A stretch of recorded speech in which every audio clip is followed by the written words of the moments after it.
Oke. Baik, selamat malam teman-teman sekalian. Eh, saya Giri bersama teman-teman dari kelompok saya ada Bang Zul dan Bang Paul.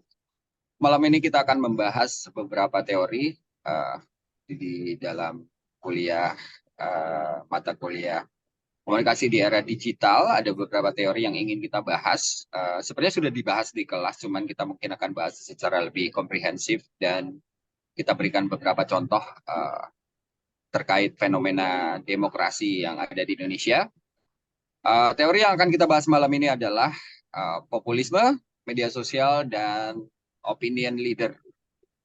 Baik, untuk teori yang pertama tentang populisme, saya menuju ke Bang Paul dulu. Silakan Bang Paul. Apa Ya, itu siap. populisme, Bang Paul? Siap, siap. Oke, makasih, Bung Giri, makasih. Ya, selamat malam. eh, saya ucapkan kepada Bung Giri dan Bung Zul. Di sini saya mau Alamak. menjelaskan sedikit tentang apa itu populisme. Ya, populisme itu adalah sebuah teori atau pendekatan politik yang mau menjelaskan eh, yang mau menjelaskan terkait kelompok atau orang yang selalu membawa atau mengatasnamakan rakyat untuk memperjuangkan kepentingan pribadi. Jadi dia masyarakat kecil atau orang yang terpinggirkan itu dijadikan sebagai komoditas politik dan dinarasikan bahwa eh, kondisi kehidupan dari masyarakat yang katanya dia perjuangkan itu adalah akibat dari ulah para kaum elit begitu atau para penguasa. Nah, singkatnya seperti itu. Dan juga seperti yang kita tahu sekarang bahwa sekarang adalah eh, zaman perubahan teknologi. Teknologi itu sangat berkembang pesat. Jadi populisme itu juga berkembang di dalam media sosial. Jadi orang tidak lagi memainkan narasi secara head to head atau secara langsung, tetapi juga melalui media sosial untuk mempengaruhi orang lain. Itu untuk menyampaikan narasi terkait apa yang diperjuangkan dengan mengatasnamakan orang-orang yang terpinggirkan atau masyarakat yang merasa masyarakat miskin atau masyarakat yang merasa dirinya itu tidak diperhatikan oleh pemerintah atau dikucilkan oleh kaum elit gitu. Baik, itu sekilas tentang populisme ya. Kemudian tentang langsung ke opinion leader atau mengenai media sosial dulu. Mungkin saya tambahkan sedikit masalah populisme ya, Ya, Bung Giri dan silakan. Bung Paul. Silakan Jadi Bung. Baik, secara besar sudah benar apa yang disampaikan sama Bung Paul tadi, tapi ada beberapa narasi yang harus kita tekankan terkait dengan populisme ini. Mhm. Pertama, populisme itu selalu menggunakan retorika-retorika melawan penguasa gitu kan. Kami melawan mereka. Mereka yang diwakili oleh penguasa gitu kan, kaum borjuis yang dianggap korup terhadap sistem yang ada berjalan saat ini. Kemudian populisme juga ini dia biasanya dia dilekatkan kepada individu tertentu populisme ini. Jadi orang-orang yang dikultuskan lah ya. Jadi ini adalah tokoh-tokoh dalam populisme. Kemudian populisme itu juga dia biasanya melakukan pemberontakan terhadap sebuah institusi yang mapan. Kalau di Indonesia kita bisa melihat bahwa dulu isu-isu populisme ini digaungkan oleh teman-teman Repdem gitu kan, PRD yang dimotori oleh katakan Budiman Sujatmiko, Adian Apitupulu, mereka yang melawan penguasa institusi yang mapan pasti itu kan negara gitu kan, partai politik, di fungsi TNI gitu, ABRI pada saat itu ya, maupun media massa yang ya. semua dikuasai oleh Orde Baru, mereka melawan penguasa pada saat itu. Kemudian populisme juga tidak bisa kita lepaskan dari mobilisasi massa. Bagaimana mereka membangun narasi-narasi kebencian terhadap penguasa gitu kan. Jadi Mhm. kemudian ya kalau di Indonesia kita sudah mengalami masa-masa itu ya, 98 bagaimana Orde Baru dijatuhkan oleh uh, oleh tokoh-tokoh populisme yang ada di Indonesia pada saat itu.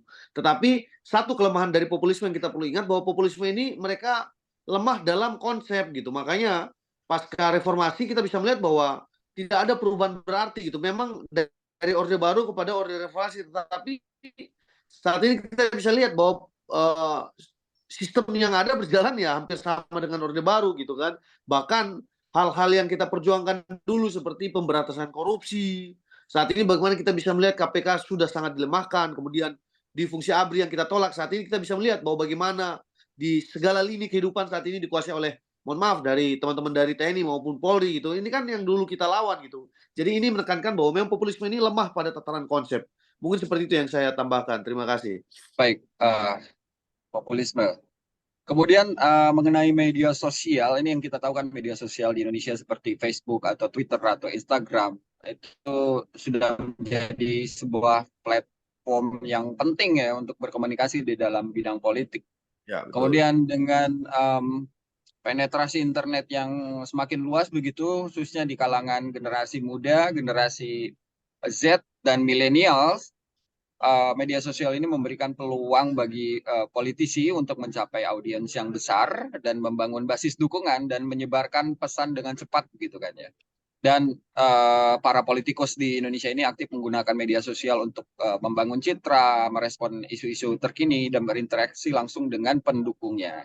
Dan mereka-mereka ini beberapa diantaranya adalah sebagai opinion leader yang menggunakan sosial media sebagai jembatan gitu untuk berkomunikasi dengan pendukungnya. Kita menuju opinion leader berarti ini sekarang yang akan menjelaskan nih Bang Ya. Zul nih, opinion leader nih. Silakan Bang Zul. Baik, terima kasih. Jadi barangkali Ya. saya kasih bridging sedikit terkait media sosial ya. Ini menarik, kita baru melihat bahwa debat yang kemarin malam kemarin kita saksikan bagaimana saat ini begitu ramai diperbincangkan di media sosial. Jadi kita sudah sadar bahwa media sosial ini dimanfaatkan oleh aktor-aktor politik gitu kan, oleh aktor-aktor politik untuk berkomunikasi secara lebih luas. Dia menjangkau khalayak yang lebih banyak gitu kan. Kalau kita komunikasi personal barangkali hanya dalam suatu tempat tertentu 1.000 orang paling banyak. Dengan media sosial ini bahkan bisa ratusan ribu orang. Jadi media sosial ini saat ini digunakan sebagai media untuk membantu bagaimana tokoh-tokoh dan aktor politik berkomunikasi dengan masyarakat yang lebih luas. Kemudian dalam media sosial ini setiap orang itu tidak sama, Bung. Artinya bahwa saya dengan Bung Paul atau Bung Giri barangkali berbeda ketika kita berngomong, itu ditentukan dari jumlah pengikut dan pengaruh dan sebagainya. Inilah yang membedakan antara follower dan key opinion leader di media sosial gitu kan. Nah, jadi key opinion leader ini secara harfiah kita bisa artikan sebagai di dalam sebuah kelompok masyarakat itu ada seseorang yang memiliki pengaruh cukup luas, kemudian memiliki pengikut di media sosial cukup banyak, dan ucapannya ini cenderung diikuti oleh pengikutnya gitu loh. Jadi itulah key opinion leader. Jadi key opinion leader juga dia spesifik ya di dalam bidang tertentu. Artinya dalam politik tentu ada key opinion leader sendiri, dalam bidang hiburan ada sendiri. Jadi itu key opinion leader. Nah, jadi ada beberapa prasyarat untuk seseorang menjadi key opinion leader. Nah, pertama itu dia harus kredibilitas. Tentu orang ini harus kredibel dan apa-apa yang disampaikan itu dapat dipercaya oleh masyarakat gitu kan. Kemudian dia memiliki pengaruh sosial. Artinya seorang key opinion leader dia memiliki pengaruh untuk mempengaruhi orang lain, setidaknya mengikuti apa yang dia sampaikan. Kemudian dia juga harus terdepan dalam menyampaikan informasi. Itu key opinion leader tuh. Jadi apa informasi yang dia, itulah yang nanti diterima dan diolah oleh pengikutnya. Jadi itu membedakan gitu kan. Key opinion leader dia selalu terdepan dalam menyampaikan informasi. Kemudian dia harus aktif juga dalam berkomunikasi. Karena ya mau tidak mau gitu kan, untuk sebagai menjadi seorang key opinion leader dia harus paling aktif berkomunikasi, menyampaikan perkembangan gitu. Nah, jadi kurang lebih seperti itulah kayak opinion leader. Tapi sekarang muncul juga ada namanya influencer, Bung. Jadi ini kalau saya menggarisbawahi perbedaan influencer dan key opinion leader, kalau influencer ini dia orang memiliki pengaruh di media sosial tetapi dia tidak punya basic tertentu. Jadi dia bisa jadi apa aja, dia selama dia memiliki follower yang banyak, dia bisa apa saja dia bisa komentar. Itu influencer tuh. Dia ada influencer ketika ada iklan ini dia ambil, ada iklan tergantung bayaran aja gitu kan influencer. Nah, kalau key opinion leader ini dia sudah spesifik. Katakan kita dalam dunia politik ada Fahri Hamzah, Fadlizon gitu kan. Jadi itu udah key opinion leader dalam bidang-bidang politik gitu. Kemudian dalam bidang ekonomi ada key opinion leader. Kalau kita ikutin Twitter ada Faisal Basri gitu. Faisal Basri tidak mungkin ngomongin tentang hukum dan lain sebagainya. Jadi dia fokus di situ. Sedangkan kalau influencer ini dia apa saja dia akan bisa komentar gitu. Jadi ini mungkin perbedaan sedikit saya sampaikan tentang influencer dan key opinion leader gitu kan. Jadi dalam dunia politik kekinian, key opinion leader setidaknya dia dapat mengarahkan mengarahkan setidaknya pikiran lah, dia dapat menyebarkan informasi, mendiseminasikan informasi, pengaruh, ya setidaknya dia dapat mempengaruhi sampai dan tatap pikiran lah, pikiran masyarakat influennya gitu ya. Tetapi untuk tindakan orang untuk berbuat ini atau berbuat itu, barangkali pengaruh key opinion leader masih perlu kita kaji lebih lanjut gitu kan. Tapi setidaknya untuk pengetahuan followernya ya sangat dipengaruhi oleh key opinion leader lah. Itu mungkin dari saya. Baik, Mungkin baik. kalau ditambahkan, terima kasih. Terima kasih Ya, Bang Zul. Tadi menarik Bang Zul menyinggung mengenai Fahri Hamzah karena di beberapa tahun ini ada pergeseran opini nih dia ketika dia nge-tweet di tahun berapa gitu tentang sebuah isu dan sekarang ternyata opininya bergeser itu. Mungkin Bang Paul bisa menjelaskan itu apa yang terjadi sebenarnya. oke, siap. Siap, Bung Giri. Terima kasih atas kesempatan yang diberikan kepada saya. Jadi sebelum saya eh, menjelaskan terkait eh, Bung Fahri, Abu Fahri Hamzah, sedikit perbedaan dari saya pandangan terkait opinion leader tadi ya dengan Bung Zul. Jadi menurut saya eh, opinion leader itu bukan hanya melihat spesifik secara latar belakang. Misalnya dia seorang politisi, dia harus mampu untuk mempengaruhi orang dalam politik. Tetapi dalam pemahaman saya bahwa opinion leader itu orang yang memberi pengaruh atau orang yang mampu mempengaruhi orang lain melalui gagasan dan pemikiran yang dia sampaikan, entah itu terkait politika, entah itu terkait apa aja yang bisa dia sampaikan, tetapi dia mampu mempengaruhi orang lain dan dengan dasarnya itu tentunya dia punya pengikut atau punya pengagum yang menerima apa yang dia pikirkan begitu. Jadi influencer misalnya tadi, saya eh, dari sudut pandang saya, influencer itu juga bisa kita sebut sebagai orang apa opinion leader atau key opinion leader. Misalnya kita sebut saja salah satu contohnya adalah Denny Siregar ataupun influencer yang lain. Ketika ada misalnya tadi malam ada debat, nah dari debat itu mereka membuat narasi baru, mereka membuat gagasan baru, lalu mereka menyampaikan melalui media sosial mereka dan ada yang mengamini atau ada yang sepakat atau menerima gagasan yang mereka sampaikan. Dan itu pun tidak sedikit orang yang menerima apa yang mereka sampaikan. Ada banyak orang, ratusan ribuan bahkan jutaan orang begitu. Nah, itu merupakan bagian dari opinion leader juga menurut saya, karena dia mampu mempengaruhi pemikiran orang lain untuk mengikuti gagasan dan pemikiran yang dia sampaikan.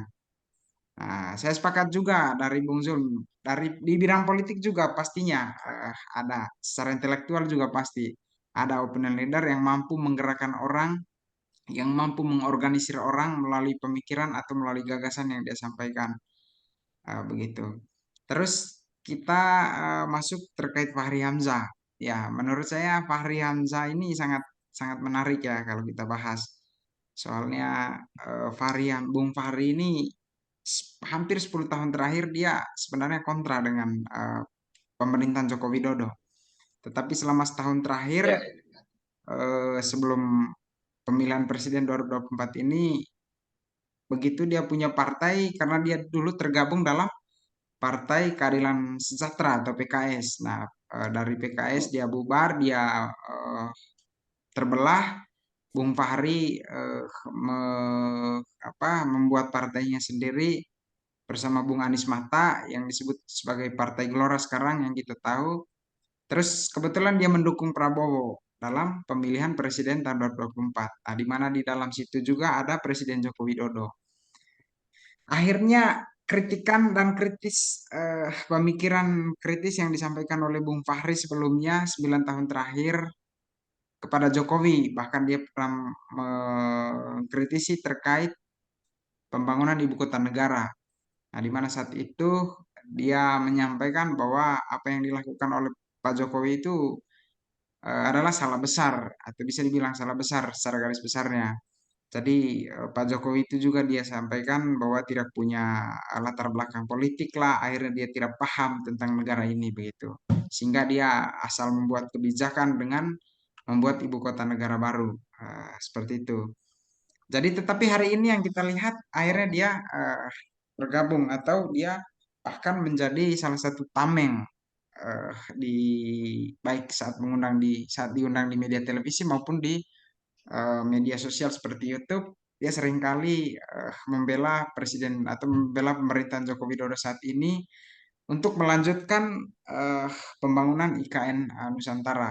Bahkan yang terakhir itu yang paling ramai itu masalah terkait calon presiden yang di apa undang-undang yang dirubah oleh Mahkamah Konstitusi. Mereka sepakat dan mereka mengatakan, Bung Fahri sendiri yang mengatakan bahwa kalau tidak salah ada di beberapa eh, channel YouTube yang dia sampaikan di situ, bahkan di depan di televisi juga dia pernah sampaikan bahwa apa yang dilakukan oleh Mahkamah Konstitusi itu bukan sebuah pelanggaran, tetapi itu hal-hal yang hal yang normal saja atau biasa-biasa saja dalam dunia dalam negara demokrasi khususnya di Indonesia begitu. Sedikit Artinya opininya berubah drastis ya dari beberapa ya tahun sebelumnya. betul. Akhirnya kesimpulannya kan kita bisa menyimpulkan bahwa sebenarnya orang yang selalu kritis itu juga ada saatnya dia akan menjilat ludahnya sendiri dan dia akan Betul. lebih mementingkan kepentingan pribadi dibanding idealisme yang dia miliki. Akhirnya Baik, idealisme ya di nomor dua kan, tetapi kepentingan akan di nomor satu kan. Idealisme itu hanya sebuah utopia ya kalau kita boleh bilang seperti itu. baik, baik, Ya, baik. itu dari saya, Arti, Bung Giri. Selebihnya saya kembalikan. Ada lagi, Bung Giri, yang mau di... baik. Sorry, ini dipotong dulu ya, Paul. Ini kita masih recording atau udah Masih, beres? Nanti masih, diedit. masih, Oh, masih. masih, masih, Punya Bang. berapa menit lagi kita? Lanjut, lanjut. Lanjut aja ya. Ini Lanjut. kita langsung kesimpulan atau mau ke Budiman Sujatmiko dulu Sebenarnya kita kemarin? Kesimpulan lanjut aja udah kupikir. kesimpulan. Sepertinya kesimpulan, Bang. Kesimpulan ya. Ya, Udah berarti singkat aja nih kita. Iya. singkat aja Oke, kita, Bang. dari sini ya ngambilnya ya, motongnya. Mhm. Oke, berarti tadi kita bisa dapat simpulkan bahwa tiga teori yang kita bahas ini, opinion leader, kemudian populisme dan media sosial ini adalah bagian dari strategi komunikasi politik, begitu ya, Bung Paul? Iya, betul. Bahwa Iya. ada kolaborasi dengan opinion leader atau influencer, misalkan seorang kandidat politik dapat menjalin kerjasama dengan public figure gitu misalkan yang populer di media sosial, terutama di kalangan generasi Z atau millennials melalui endorsement begitu atau kolaborasi dalam konten dan para influencer ini dapat membantu menyampaikan pesan politik kan begitu. Kemudian ada penggunaan narasi juga yang bisa dipahami banyak orang dengan mudah, mencakup cerita-cerita yang menekankan nilai-nilai keberhasilan, kepemimpinan, harapan gitu misalkan yang bisa diterima generasi Z ya terutama dan juga millennials pengguna media sosial. Kemudian kalau kita simpulkan bahwa teori opinion leader, populis dan media sosial ini dalam strategi komunikasi politik mungkin kurang lebih begini bahwa teori ini menyatakan dalam komunikasi politik terdapat individu atau kelompok yang memiliki pengaruh besar dalam membentuk opini dan sikap politik orang lain. Kemudian opinion leader adalah orang yang dianggap memiliki pengetahuan, keahlian, dan pengalaman yang dihormati oleh orang lain atau dalam sebuah komunitas. Kemudian strategi politik mengidentifikasi dan melibatkan opinion leader dapat menjadi langkah efektif untuk mempengaruhi opini dan perilaku pemilih. Opinion leader juga dapat digunakan untuk menyampaikan pesan politik, membangun kepercayaan, dan memperoleh dukungan. Kemudian dari teori populis kita dapat simpulkan bahwa strategi komunikasi politik yang populis adalah pendekatan yang mengedepankan retorika yang sederhana, emosional, dan mengikuti aspirasi dan kepentingan massa. Kemudian populis seringkali menggunakan pesan yang menarik secara emosional dan menjanjikan perubahan yang cepat dan radikal. Dalam era media sosial ini, strategi komunikasi politik yang populis dapat dengan mudah menyebar dan mempengaruhi opini publik. Namun perlu diingat bahwa pendekatan populis juga dapat menimbulkan banyak resiko, seperti misalnya pengabaian terhadap isu-isu kompleks dan manipulasi informasi, karena semuanya jadi terlalu disederhanakan begitu ya. Kemudian yang terakhir mengenai teori media sosial ini telah menjadi platform yang sangat penting dalam strategi komunikasi politik. dengan jangkauan yang luas, kemampuan berbagi informasi secara cepat dan interaksi langsung dengan pemilih. Media sosial memungkinkan kandidat dan partai politik untuk membangun hubungan yang lebih dekat dengan pemilih. Melalui media sosial juga pesan politik dapat disampaikan secara langsung kepada pemilih tanpa melalui media tradisional. Namun penggunaan media sosial juga memiliki tantangan seperti misalnya penyebaran berita palsu, hoax gitu ya. Kemudian pembentukan filter bubble itu pernah kita pelajari juga, dan resiko privasi, perlindungan data dan sebagainya. Jadi artinya secara keseluruhan bisa kita simpulkan bahwa teori opinion leader, pendekatan populis, dan penggunaan media sosial adalah strategi komunikasi politik yang sangat penting dalam mempengaruhi opini dan perilaku pemilih.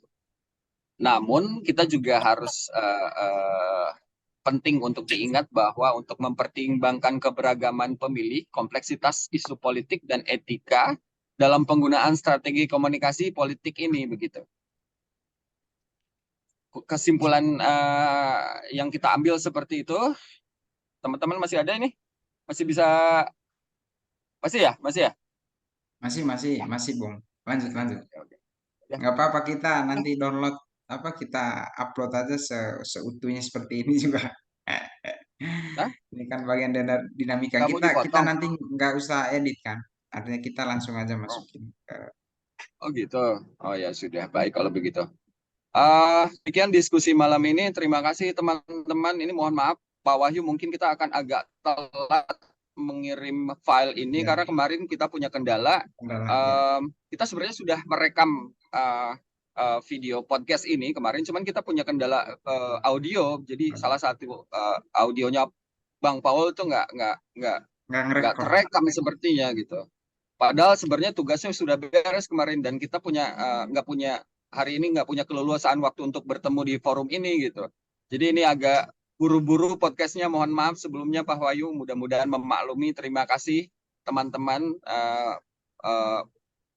Bung Paul, Bang Zul, terima kasih. Kita ketemu lagi di lain kesempatan. Selamat Ya. malam, terima kasih, salam Selamat sejahtera. malam Bung Giri, makasih. Bung Zul, makasih. Ya. Ya. Ya.